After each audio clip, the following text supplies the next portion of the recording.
Okay, good evening. Thank you guys for coming. Today's class is sponsored by Charles Kramer in honor of Levan and Rachel Ben Chanaleah for showing determination through trauma into Tiferet. For Refuah Shalema from Eli and Rivka Hamburger, for Refuah Shalema of Shira Bat Devor Leah, a mother of 5 who suffered a brain bleed in a critical condition. Thank you for Refuah Shalema. Leonid Saivov, Leu Nishmat Carmela ben Mesoda, Leu Nishmat Devora ben Fege, and Menachem Mendel ben Elchanan. Also anonymous Refuah Shalema of Yoel Yisro ben Surah Esther, Esther Sifrano, for Leu Nishmat Frida ben Sarah, anonymous Abraham ben Eliyahu, for an easy move to Florida, that he was able to do a lot of chesed, also in success of Elisheva ben Ava, and Refuah Shalema for Yerachmiel Daniel ben Tova Basha. Okay guys, welcome. Tonight's topic is the spirituality of the Kabbalah of trauma. I just want to make sure everybody has one of these, just in case we reference it. They're over here. Yeah, just in case if people need them. We'll show them to the Facebook world, just in case we want to. We're going to reference this afterwards. So we're going to talk about, we have maybe 6 or 7 sources on trauma in the Torah. And one of the key elements that we want to talk about is obviously trauma is a built-in condition according to the Arizal. It's something that we're all going to go through. We've all gone through before. And believe it or not, resilience is the tikkun. Resilience is the English word for tikkun. And ultimately, I'm going to talk to you about how the world was created and what our goal is and what are the key elements really into turning trauma into triumph and not make us, God forbid, lose our self-esteem, etc. So I said this many times that ultimately our life is to go from pain to purpose. And obviously nobody gets from pain to purpose one way. We'll either go through desperation or inspiration. And the process is what usually, one of the things that people dealing with trauma, obviously working in rehabilitation centers, is the sense of hopelessness, hence the sense of despair, the sense of being abandoned by your creator. I know everybody that I've been around with trauma, that at one point they felt like, where's God? How could God allow this to happen? How could this have happened to me? There's got to be. So we have to understand the difference between a concealment, which is necessary part of creation, and an abandonment. God forbid our Creator never abandons us, but He is concealed.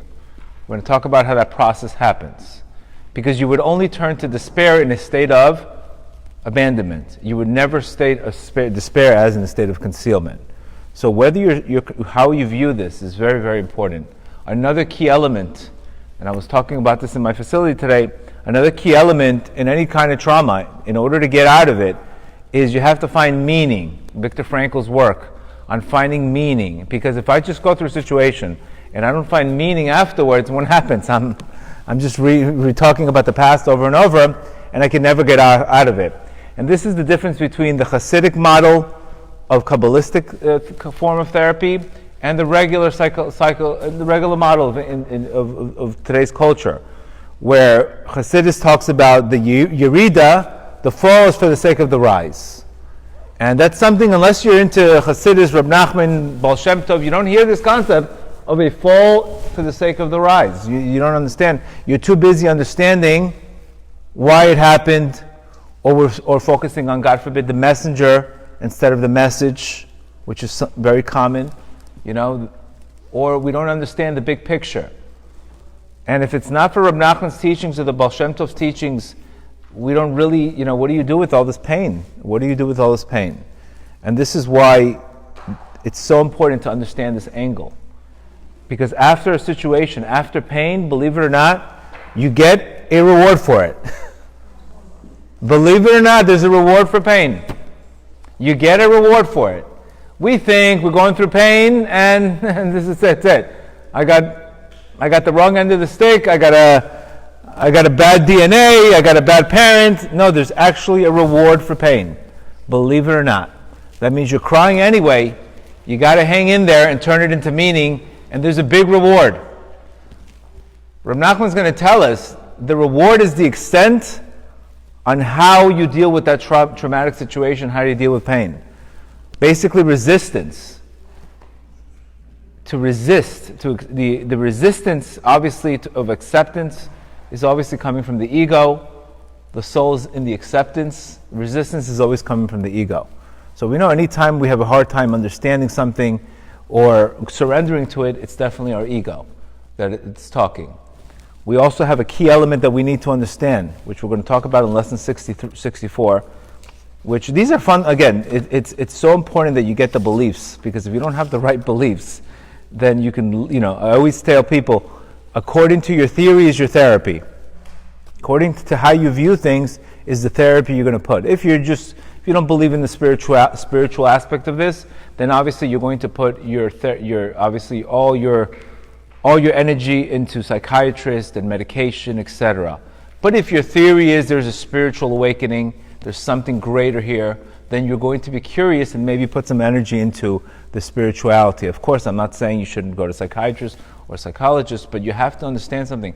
The key element is whether the person found meaning in that pain. Of course, you have to go deal with it. Of course, you have to process it, etc., with a therapist, of course. But how do we get to the next level? That's what I'm trying to talk about. How do you get to the next level? How do we turn post-traumatic stress into post-traumatic growth? How do we do that? And that's really, really through meaning. And there's different methods by different rabbis on how to deal with this. One of Reb Nachman's famous methods is obviously bittul. Bittul is this concept of closing your eyes to a much bigger picture.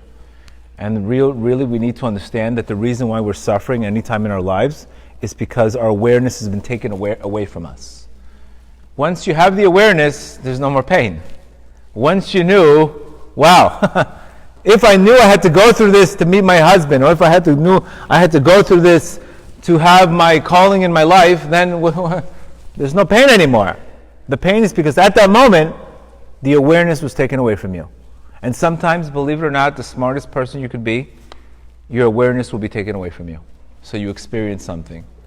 Many times we knew what to do, how to do it, but somehow we couldn't get it done because our Creator wanted us to surrender.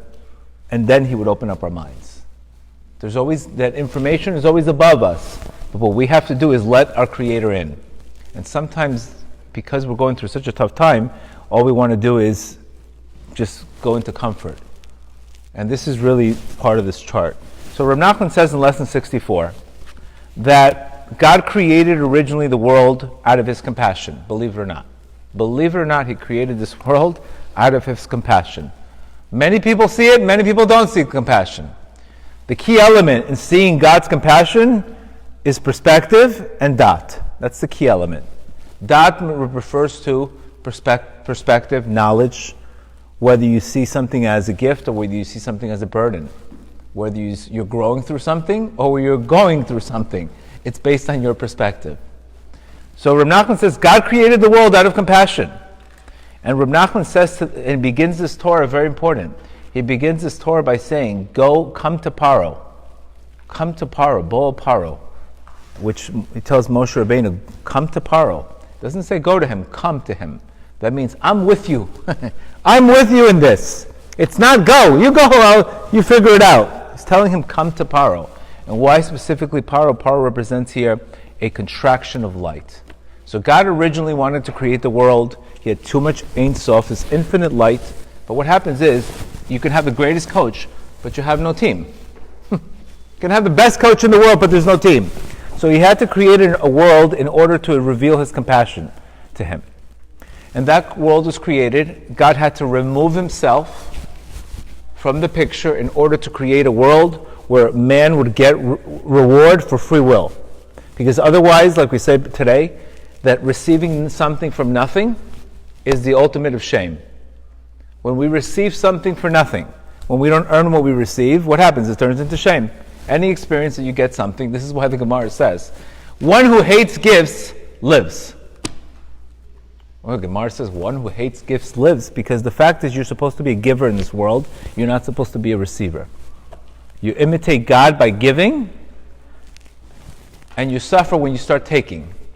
This is the importance of when we're able to get to the next stage and go through that trauma. Now we become givers, because we're no longer victims. We become the co-creators. And when you become a co-creator, you can enable God, you can mimic God, and you can mimic just like He does. He gives, etc. So He created the world out of His compassion. And then Rav Nachman says here, because His compassion there was too much light, there had to be a vessel for His light to come in. So this is where the mystery comes today, where God purposely created light, where there's too much abundance of light, and that caused on purpose the shattering of the vessels.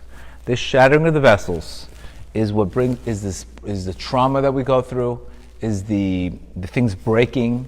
Remember, anything that happens in today that breaks, it's because a very simple concept. Failure is in a very simple concept when there's too much light and there's not enough vessel.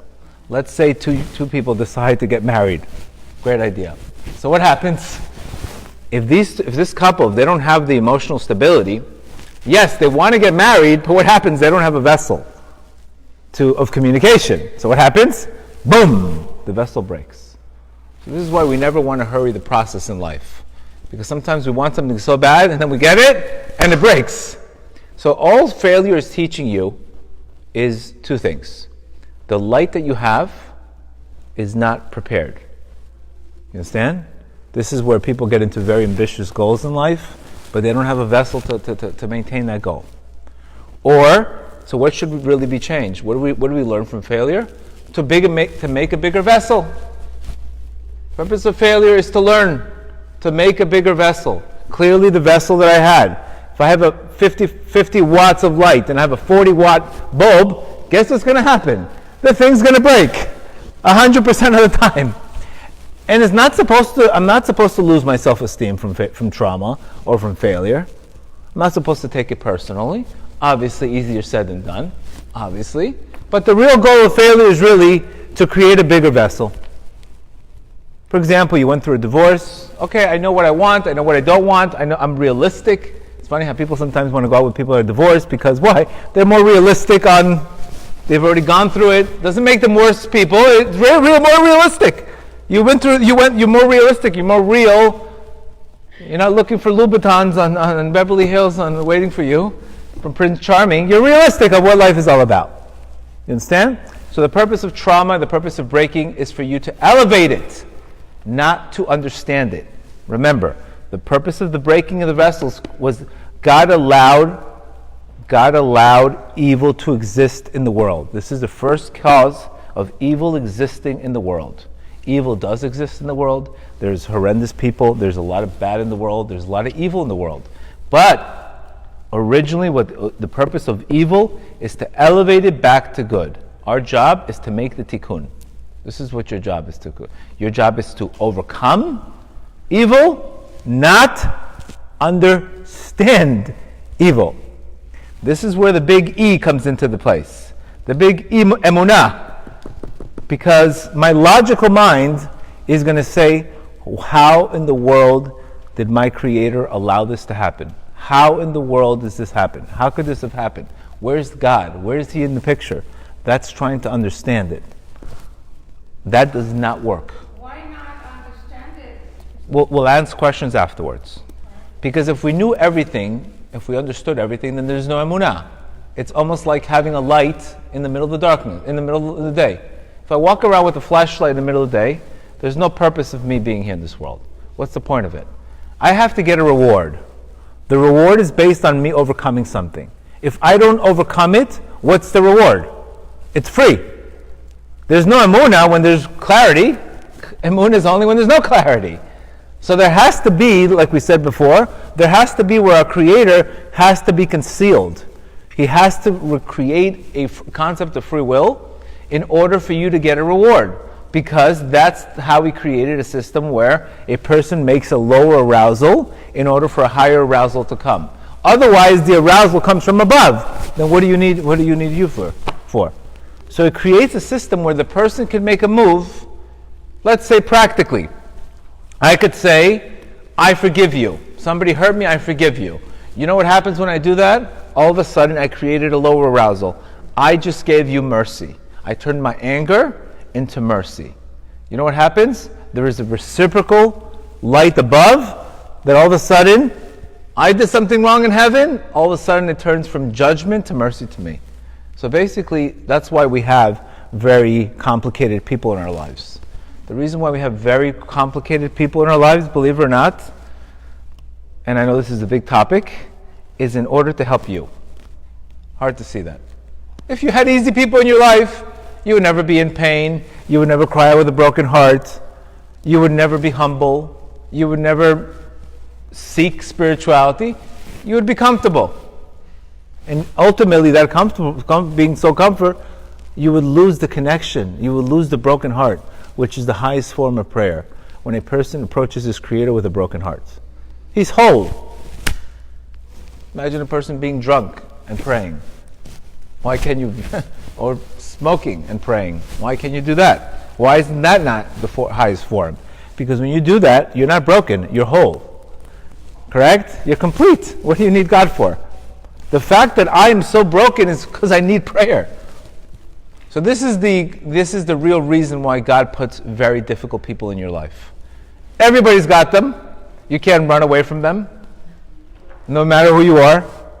Of course, you have to put boundaries and whatever you want to call it, etc. But ultimately, you have to overcome them.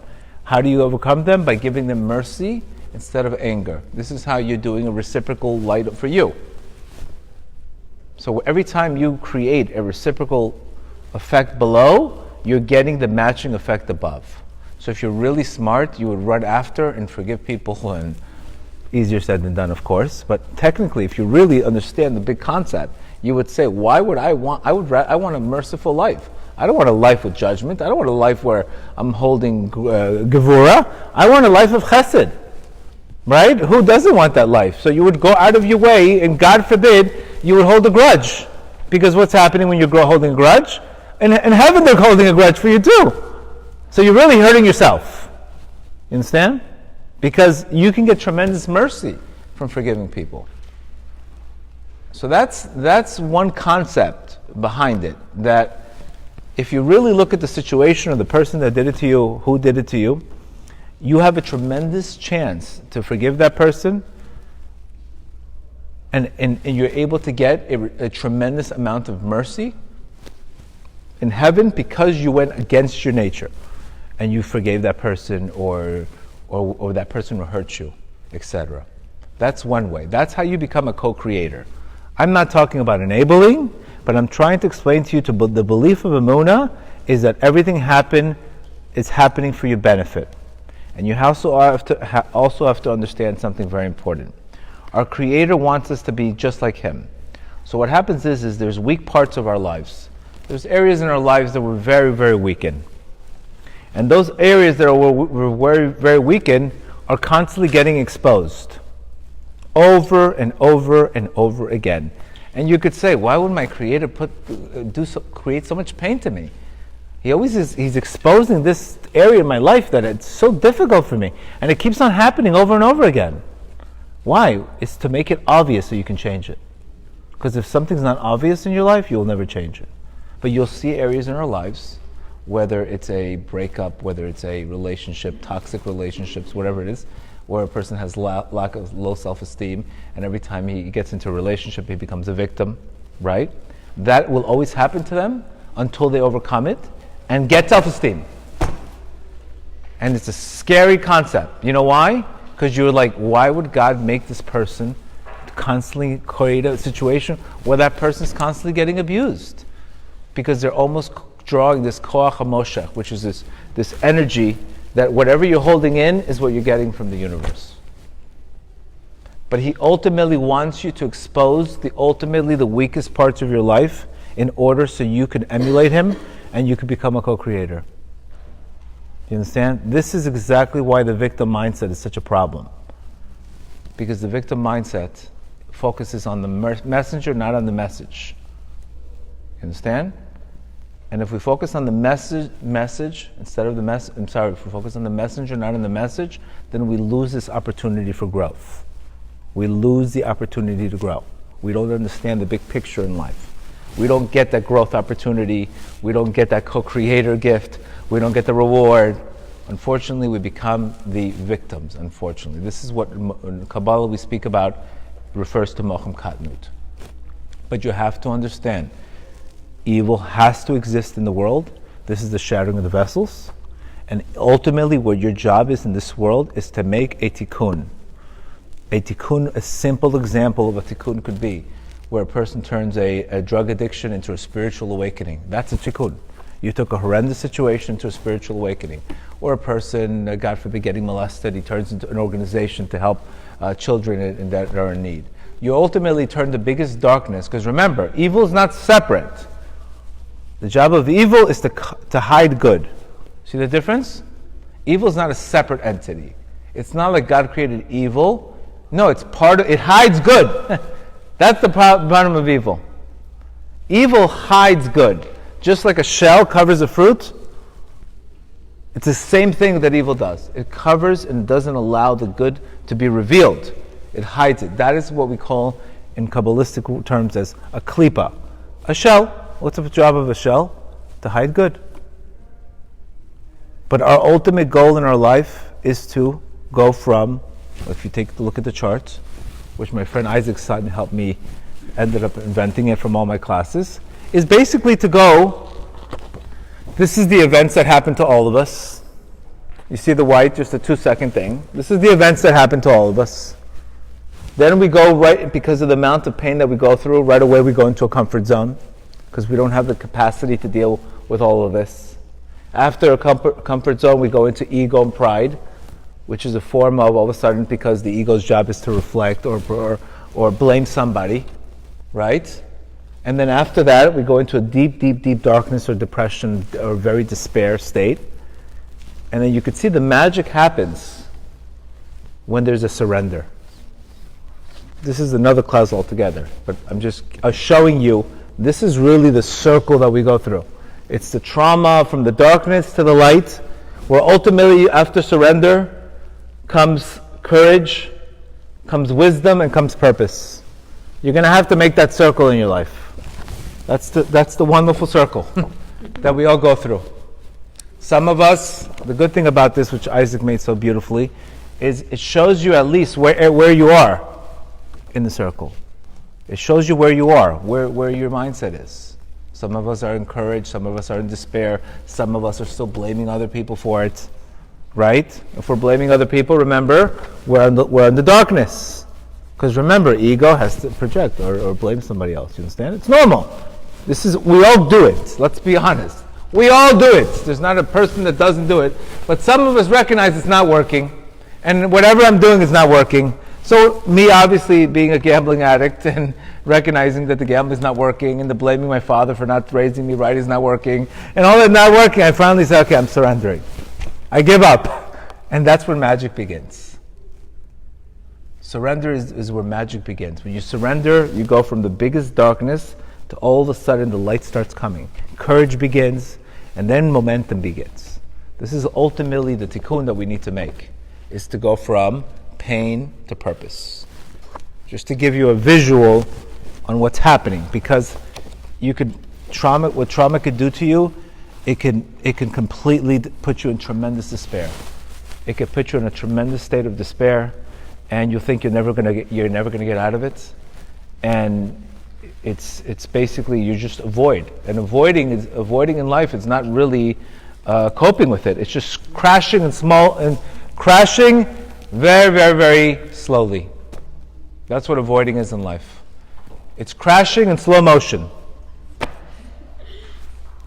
Anytime we avoid something, yes, it's the illusion that it's avoiding, but it's just, you ever see a guy jump off a building and you say, how's it going?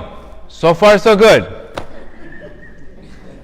But eventually, unfortunately, he's going to hit.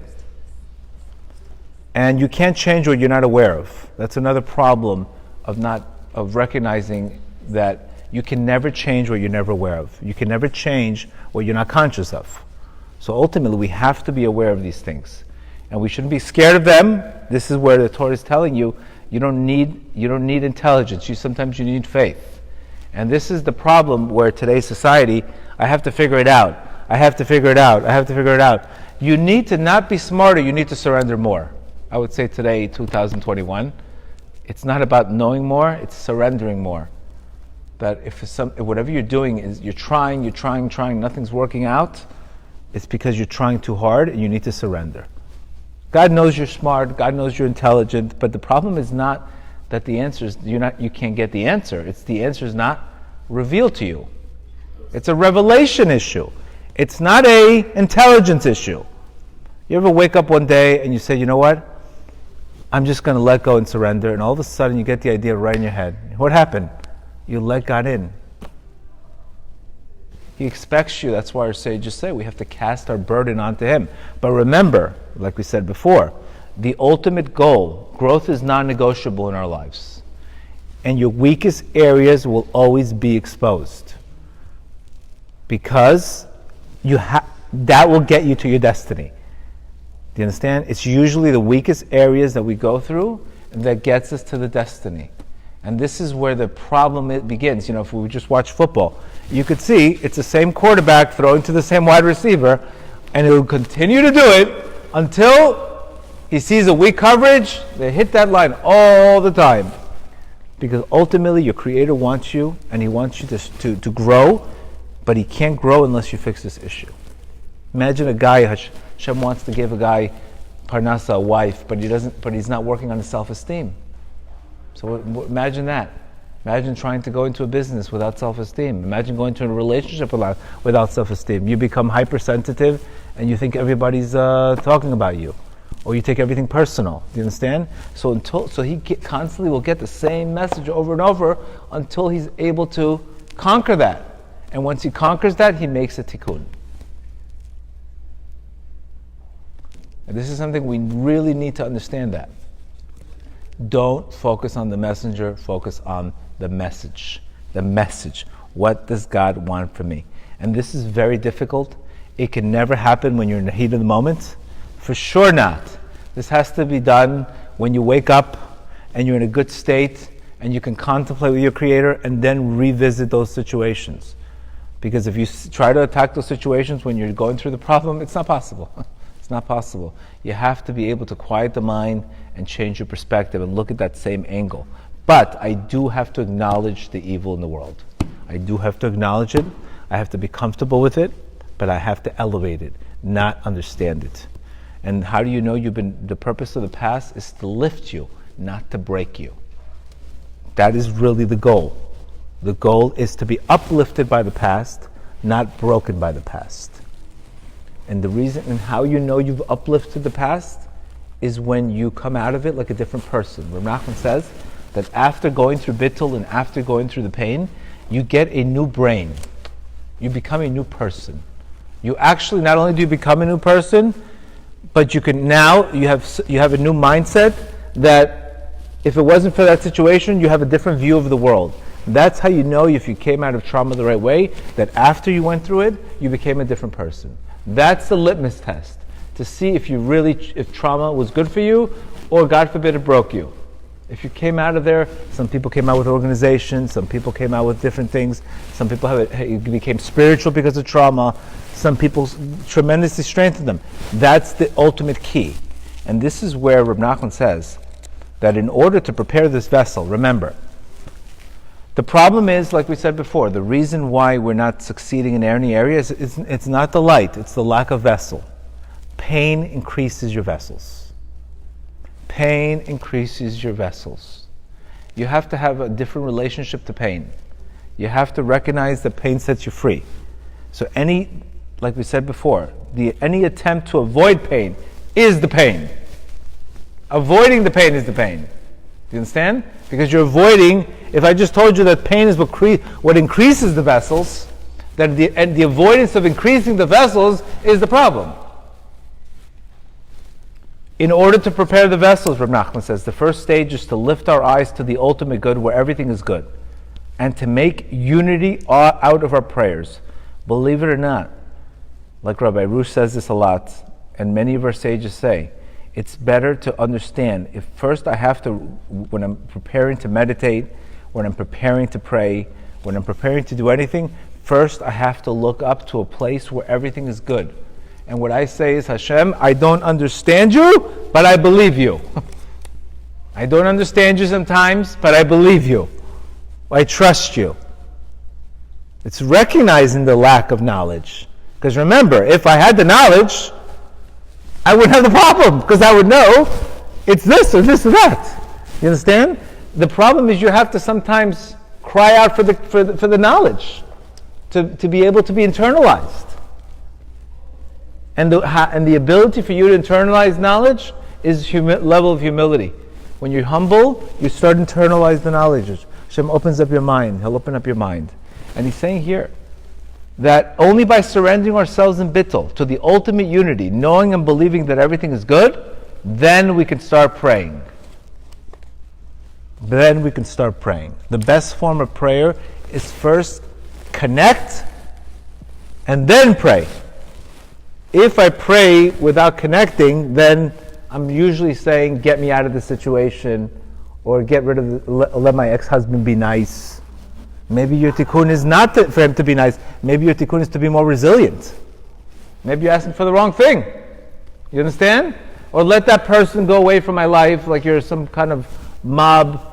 Wipe that guy out of my life. That's not what you're supposed to. You understand? If I know it's all for the good, then I have to look up first. And then I can pray. Then I can pray. So first, Emunah connects you. Emunah connects you. Then the blessing comes.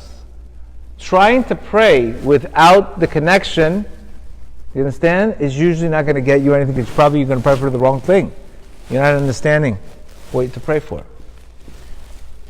And then Rav Nachman says that the blessings are actually the enhancements of the vessels are actually formed from the light of the experience of bittul that a person went through. Do you understand? But the pain that you went through, in order not to run away from this problem, not to escape from it, the going back and forth. I know this is good for me. Next thing you know, your head is like, oh my God, I can't believe I'm going through this. I know this is good for me. So you're going to basically go back and forth in this process. But as long as you don't check out, you're going to get a reward for that pain. You need to understand that. This is where any form of addiction stops the bittul process, because the addiction doesn't allow the pain to happen. You understand the problem with the addiction? It doesn't allow. If God wants you to face your stuff, He wants you to fix that weak area of your life that has to be fixed, no matter what. And the reason why it keeps on happening is because it's just exposing the weakness of your life. It's just exposing the weak area of your life. This is why we keep on getting the same lesson over and over again. It's because that weakness part of our life has not been elevated. So it keeps on happening and happening. But it would appear to be, why are you picking on me? Why are you picking on me? How long am I going to go through this? Until you overcome it. It's a scary concept.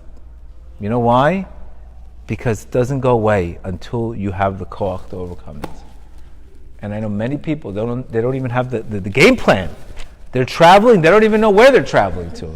At least we have the tzaddikim, we have the guidance, we know what to look for, we know what to turn pain to, we know the concept, so I can at least meditate on this concept. But some people have no clue. Francine Shapiro, she talks about EMDR therapy, which is a famous therapy. Basically, it's eye movement. And basically what she does is she takes that same situation that person went through, and the Baal Shem Tov also talks about this, that they go over and over and over for about 90 minutes. And what happens is this diffuses the energy from that experience. Okay? Now, why do we have such... Why do we remember? We don't remember every compliment we've been given, have we? Do we remember every compliment? Usually not. But somehow you remember every single hurt. Every single hurt you can remember from 10 years, who did it, where you were, exactly who talked about it. How come that part of your brain remembers that? Obviously your brain is made to protect you. But it doesn't recognize that person just made a comment. But you don't remember the compliments. Compliments just go by, but the hurts, they really, really stick. So with Francine Shapiro, she has an unbelievable concept. Back to finding meaning. And she says basically her whole that most problems that we go through are unprocessed thoughts. situations in life that happened that was not processed. And she gives many examples. She gives a great example here, how there was a girl who was 7 years old. She was sleeping in her house. All of a sudden, there was a tremendous rainstorm outside. And what happened? She cried herself to sleep. All of a sudden, it was unprocessed. She started saying, if my parents loved me, they would have come gotten me. Why would they have put me to sleep? Why would they have let me cry to sleep? What kind of parents would do this? Must be there's something wrong with me. So she felt like she was abandoned. So all of a sudden, as she gets older in her life, she starts getting herself into these ridiculous relationships. She becomes codependent on every single person she meets. And of course, as she becomes codependent, the guys leave her. And they say, what is wrong with this girl? Why is she doing that? Why is she not giving people space? Because time cannot, your subconscious, there's no time limit. Happened 7 years ago. It happened when she was 7, and this was haunting her today till she was 22, 23. And every single time she got into a relationship, right away, attachment, fear of abandonment. And what happened? It kept on happening over and over. Every time she gets a relationship, beautiful girl, etc., they should be dumped every single time. And exactly what she had in her head, that she would be abandoned, actually was fulfilled. What happened? She never processed that rainstorm that the parents never heard her. The parents never heard her cry. If they would have heard her, she wouldn't have been abandoned. So that 7-year memory, that the child all of a sudden had to get healed by recognizing my parents in here. So you could see sometimes how many of the way we act today is coming from our childhood. And these unprocessed, so it's very important. Our sages say, Reb Nachman says this, Chassidus says it, that whatever happens to you, right away give it meaning. You have to give it meaning because you have to get it out of your head. Because if you give it meaning, for example, I have a failure, what do I say? I won or I learned. That's it. If I think about the failure over and over, I'm never going to want to do another business deal again. Did you win?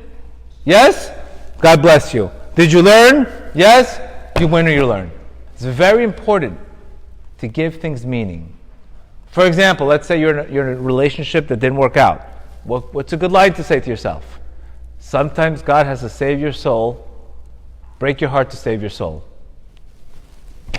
It's not the best thing in the world, but He saved my soul. It's out of my head. I'm not carrying around this weight to another relationship. Does that make sense? This is what happens. We have to give, whatever happens to our lives, we have to give it meaning right away. Because if you don't give it meaning right away, it's going to start accumulating and reinforcing the negative behaviors and the negative thoughts that you already have.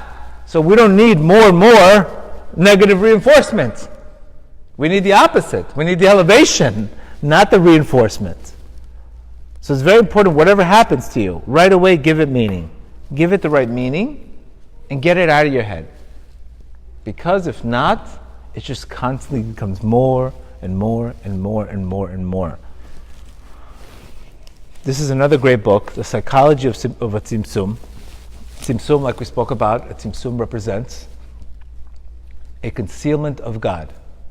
That's where free will happens. The Tzimtzum is where God removes Himself from the picture in order for man to get reward for that. So he talks about a beautiful concept, which is so important to understand. Therapy, the Hasidic way, versus the other model of therapy. Okay? The Hasidic model, Reb Nachman says, that if you look at some of the Christian models, they believe that a person has a share of the original sin, and they have this constant remorse and guilt over a certain event that happened, and usually they'll blame it on the parents, or where did it happen, how did it happen, etc. Hasidic therapy is future therapy. Future therapy. It's thinking already about the future. This broke in order for me to have more emunah in my life. This happened in order for me to be my bishop. We're always thinking about the yeridah. Okay, I went through a yeridah. What's next? Also, the difference between Hasidic therapy also is it does recognize a state of darkness, but they don't call it a depression. They call it a moment of darkness instead of a temporary depression. I'm not saying there's not clinical depression. I'm not saying that. But Hasidic recognize, I get times in my life where I get to tremendous darkness in my life. But I know it's a wave, it's going to pass. It's going to pass.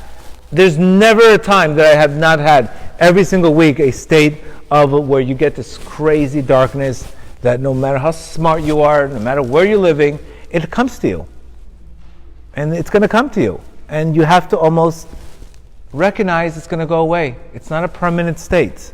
But you can't run away from this and say, I want to be happy all the time. It's not happening. Because we do have to have a night in our lives before a day. You have to have a night in your life. And you have to recognize, yes, you want to be happy. This is why Reb Nachman says, there's times where you're going to run, and there's times that you need to just hold on, hang on. Not every time you need to run in life. There's times that you need to hang on. There's times in our life where we just need to hang on, not throw everything out, not go backwards. I'm not saying going forwards, just hang on. 2020 is a year to hang on. You're hanging on. You're not dropping your spirituality. You're not dropping this. Drop the news. Don't drop your spirituality. But there's times that we need to understand. In a marriage, in a business, there's peaks and there's yeridot. It has to happen. Because remember, the light that you get, usually in those situations, are formed from the darkness that you hung on. So here's the paradox. I have to go through that darkness in order to get that light. You understand? Because remember, the vessel that's created is created from the test, not from the light. I have to show my Creator that I'm hanging on. The Hasidic therapy, which is based on Reb Nachman, it's oriented towards the future. And it recognizes that any fall that a person had to go through is this concept of never despairing, because you had to go through it. And he's saying here, what's the difference what the mud looks like? Who threw the mud at you? It's mud. Yes, that I was thrown mud. But we don't want to talk about who threw the mud, what kind of mud. We want to talk about what are you doing with the mud? Yes, there's mud on your shoes. How'd you get there? What are you doing next? This is why our sages say, depart from evil and do good. We don't want you to steer in the sin too much. We don't want you to steer in the past too much. Because what happens is we're worried that if you stick around in the past too much, you might get a membership there. Do you understand? You might get a membership in the past. So there's specifically why there's two sins. There's the sin itself, and there's a reaction to the sin. Sometimes we wallow too much in the past out of guilt. Jewish guilt, you ever hear that? Yes, it exists. But your Creator's not interested in the reaction, in the sin itself. Your Creator's reacted, what are you going to do next? So it's almost like the power of now what? Not so much the power of now. Power of now what? Okay, yes, it happens. What are you going to do next? That's the tzimtzum. That's the test. And he's saying here, it doesn't matter what kind of mud you had. Did I sin? Did I not sin? What does heaven benefit from you running away and having extra guilt? And we know this exactly from Adam. All Adam had to do is one thing, make teshuvah. I made a mistake. And what happened? He hid. That was the problem. The hiding was the problem. If he would just said, I made a mistake, it would have been over. I made a mistake. It's going to happen to you. But the problem is that the ego can't say, I made a mistake. The ego can't take responsibility. It's the opposite. So it has to go and create this. And this is why the Rebbe of Gore had harsh words for those that contemplate the past and have self-incrimination. When we drown ourselves in the thought about past transgressions, we can't change. Which focuses on, the Christian model focuses on regret over the past, where Hasidic model focuses on, what are you going to do now? It's such a refreshing concept.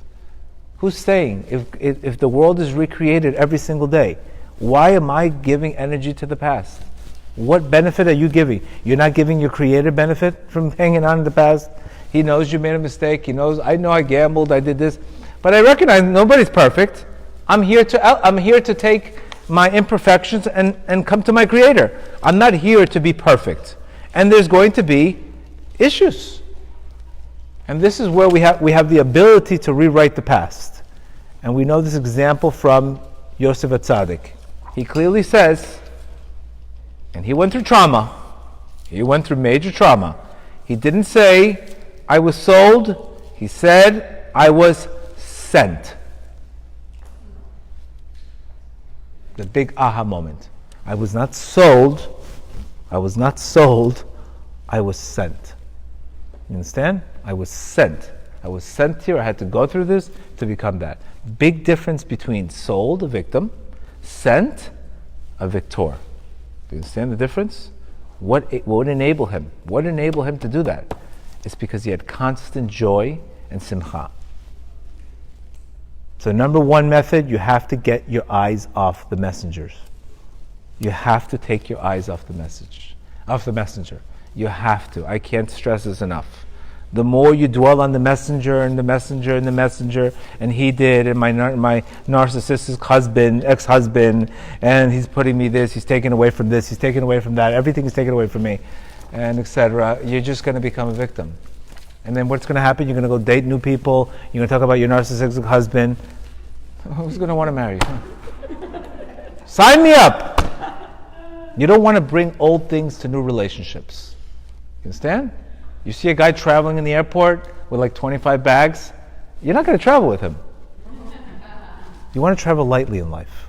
I'm not doing this to be insensitive. But what happens is, if we have emunah, there's a present afterwards. If we don't have emunah, we get stuck talking about the messenger. That is what it's called mochem katnut. And again, this is not, of course, you say you're 100% right. Nobody's saying you're not 100% right for being upset and for being traumatized and for being this, etc. But when you get to a higher consciousness, you recognize that hurt people hurt others. And it really had nothing to do with you. When you get to that higher level of consciousness, you understand that it was all hurt people hurt. It had nothing to do with you. It really had nothing to do with you. Just like you would never, imagine somebody, being in trauma, that a wife saying that my husband never dances with me, and the husband's handicapped and he can't walk. How can he dance with you? He doesn't have legs. So some people are also emotionally not able to give. And you have to give them mercy instead. You have to, opposite of hating them, you have to give them mercy. This is how you mimic your Creator. This is how you mimic your Creator. This is, guys, I'm going to be honest with you. I'm giving you the ideas and the concepts. Now you have to absorb it. You have to pray for it. It sounds super easy. Chick-chack. I'm just giving you I'm trying to give you a roadmap of where you have to go with this in order to make that turn, in order to get to the green, to the yellow. Because otherwise you're going to stay here. Otherwise we stay here. Ego, blame. We never make that movement. We don't want to surrender because we say, why should I surrender? It's not my fault. Why should I surrender? It's not my fault. Clearly, right? He's the one that's the problem. This is what we would normally say. Why should I surrender? I didn't do anything. I'm the victim.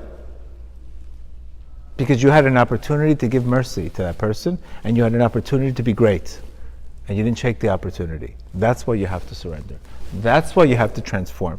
Because when you get out of that situation and you see its beauty, when you see it in my facility, when the clients are able to make that turn, and now they're giving the classes out, and they're encouraging other people in recovery, it's the most beautiful thing in the world, because now they became just like God. They became the givers.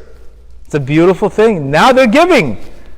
We're calling you, here, come. You need to speak to new people. They just came in here. Please give them a good word. Leon works at our facility.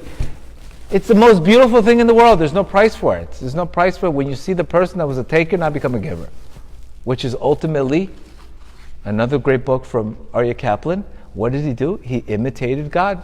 Aryeh Kaplan says our whole goal in this world is to imitate God. Just like God gives, you have to give. Just like God's merciful, you have to be merciful. Just like God's patient, you have to be patient. Just like God doesn't offend easy, He bears insult, you have to bear insult. Just like he, not only does he bear insult, but he cleans up the mess, you have to be bear insult and clean up the mess. This is how you become superhuman. Now, what you get the reward for this is you live a different life. When a person lives and he becomes a co-creator, he lives a different life. He has gratitude. He has an abundant mindset. And obviously when you have gratitude and abundance, what do you think comes to you? Gratitude and abundance. It's pretty much a magnet. See, people today, they're confused with the vision boards. They should have more gratitude boards. And then they attract. If you have more gratitude boards, you'll attract your visions. But sometimes when we have vision boards without gratitude, we're just showing, God, this is what you didn't give me. It's the opposite. You end up getting things in life when you feel abundant. When you feel that energy, you just get things come to you. Things come to you. And you have to recognize the opportunities that you're missing out when you don't get in that state. It's you would recognize you're doing it for you.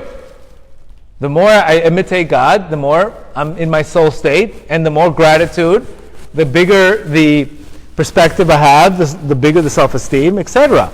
But the opposite is also when I don't imitate God, right? And this is the difference, what Jacobson said one time very, very nicely. He says, what's the difference between children and adults? Children, they forgive easy. Adults don't forgive easy. Because children would rather be happy than be right. Right? But adults would rather be right than happy. Right? So you could see the concept. Why can we just forgive easy? If 99% of the things that happen are not even about us. You understand? Think about it. It's not even about you. Because somebody treats you horribly, somebody does a horrible thing to you, it's really them. Hurt people hurt others. Angry people get angry at others. But merciful people don't hurt others. So it really has nothing to do with you. This is where self-esteem and taking things personal is such a big thing. Because you'll recognize, why would you give away energy? Why would you still be controlled by that energy? And this is really the best way. If I can look at a situation and I could say, you know what? How in the world can I imitate God in this situation? How can I be just like Him? What would God do in that situation? God would probably forgive him. You all of a sudden become a co-creator. Once you get a co-creator, you are in the VIP, different mindset. People don't take away your energy as much. You become merciful. You look at things completely different. You're in and out of problems pretty quickly. But the reverse is true. When we don't become co-creators, we become takers, which is the opposite of what God wants. He wants you to imitate Him. And He's going to do whatever He can to get you to be in that state.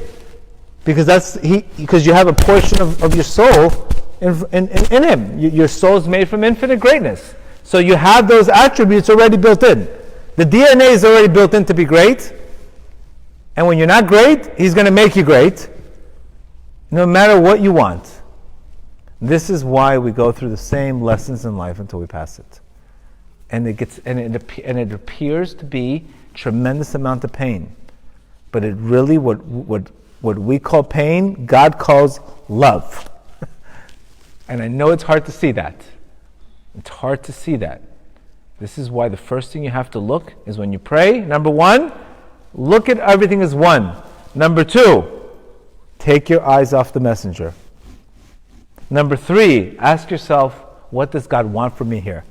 What area of my life does He want me to expose, that He wants me to strengthen? It could be my self-esteem. It could be my emotional control. I would say today's generation, self-esteem is usually the problem. I would say. Because what happens is when you go through these situations, first thing is to do, you start losing yourself. We start losing love for ourselves. Right? And we know that famous line, when you don't love yourself, you're going to lose yourself. But if I love myself, I'm going to still hang in there and get curious. So number one is definitely look at one as one, take your eyes off the messenger and get curious, ask better questions. Not why is this happening to me? Why is this? What can I change to be a greater like my co-creator? Another phenomenal book is Tomer Devorah, which talks about the 13 attributes. So now you have to look at situations in your life as opportunities. You have to look at these situations in our life as opportunities for mercy. not as harboring resentment. And this is the greatness of having moach shebelev, the mind over the heart. The mind over the heart is something very precious to our Creator, because he's recognizing that you're a merciful person. Joseph Atzadik. How much hate could he have had? If he was Moroccan, forget it. They wouldn't have nothing to eat. Just joking. One Moroccan joke a class, that's it. But he wasn't. He didn't punish them. He didn't get angry. He didn't do a Scorpio on them, right? What did he do? He says, it's not even about you. I was sent here by God. This is your trauma story. Sent versus sold. This is trauma 101.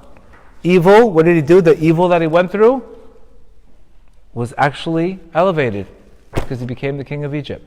Yosef Atzadik is the story of our lives. And this is how you ultimately recognize that we're all here. And this, some of us are here, some of us are here. But once you start getting courage, what do you think comes afterwards? You're going to want more wisdom. Once you start getting courage, you start getting over, you start building your emunah, next thing you know, okay, I want to learn more. I want to get more. I want to get curious. What else can I learn? Give me a new book. What happens if you keep falling back? Then you haven't surrendered. You haven't surrendered. Because remember, a new person is awakened when you surrender. You won't recognize that person. You're going to have to change your social security number. They're not going to recognize you. You have a face change. I see people, when they surrender, their face changes. Unlimited Botox for life. Facelifts. Spiritual facelifts. Why? Because what does stress do? It wears you down. Gray hair turns blonde. Everything changes. Because your energy changes. You know why? You get light. You have emunah. Emunah gives you light. Wisdom gives you light. You're saying you don't fall back? Not if you could have occasional setbacks, but you'll have the wisdom. You'll have the game plan in order to stay there. It'll be a quick thing and right back up. But unless you surrender, remember, a person's wisdom lights up his face. This is a very Kabbalistic concept. What lights up your face is not lights, it's wisdom. You meet the guy, wow, look at the energy the person has. Or you go on a date, wow, what energy, or, whoa, horrible energy. We've said that, right? You feel energy, right? Right away you feel energy, because everything's energy. Everything's energy. Either the energy is lighting you up or it's taking away your energy. Wisdom gives you energy. Emunah gives you energy. Trust gives you energy. That gives you wisdom. That gives you light. Takes away the darkness from our lives. This is the light. This is the darkness. But what's happening, there's a key bridge here that has to happen. And that's called surrender. So when we're stuck on life, guys, it's teaching us we need to surrender. And how do you surrender? You start accepting.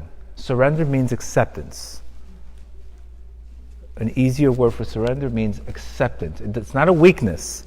It's recognizing that you don't know the whole picture. It's recognizing this is happening for your benefit. Lack of surrender is lack of acceptance, is resistance, is feeding the suffering.